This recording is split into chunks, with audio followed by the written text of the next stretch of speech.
Да, встречаешь водителей, которые неофициально работают, а это просто подработка.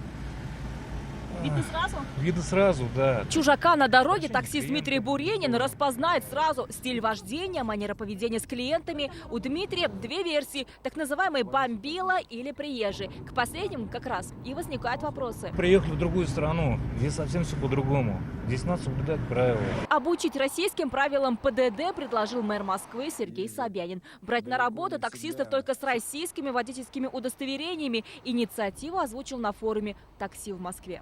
Понятно, что выданы они не всегда адекватно, а это дополнительные риски для пассажиров. Было бы правильно включить в федеральный закон требования, чтобы в такси могли работать только водители с российскими правами. Это лицензия, разрешение. И этот документ выдают только с российскими водительскими удостоверениями. 30 лет Андрей Анисимов за рулем такси. От столичной инициативы в восторге. Возможно, на дороге станет спокойнее. Ну и знаки не соблюдают, и поворачивать неправильно. Вот у них точно права там такие простые. Сейчас же набирают такси, кого попало.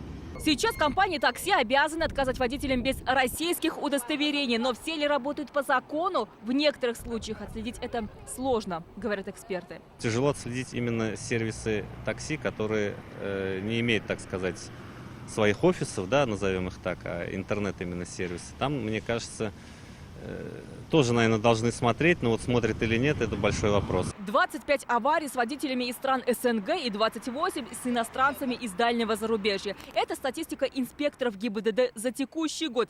Среди них 4 смертельных исхода. У российских водителей и клиентов свои критерии. Какому иностранцу стоит называть себя таксистом? Культурно ведет себя с пассажирами, а также у него достаточный стаж, чтобы работать в этой профессии. Почему бы не дать? Какая разница, какие права, какая страна? У любого государства могут быть права, но он же может водить по-разному, так что это уже как фортанет. Марка автомобиля и имя водителя – пока это вся доступная информация при вызове такси. А вот с каким удостоверением приедет водитель – дело случая.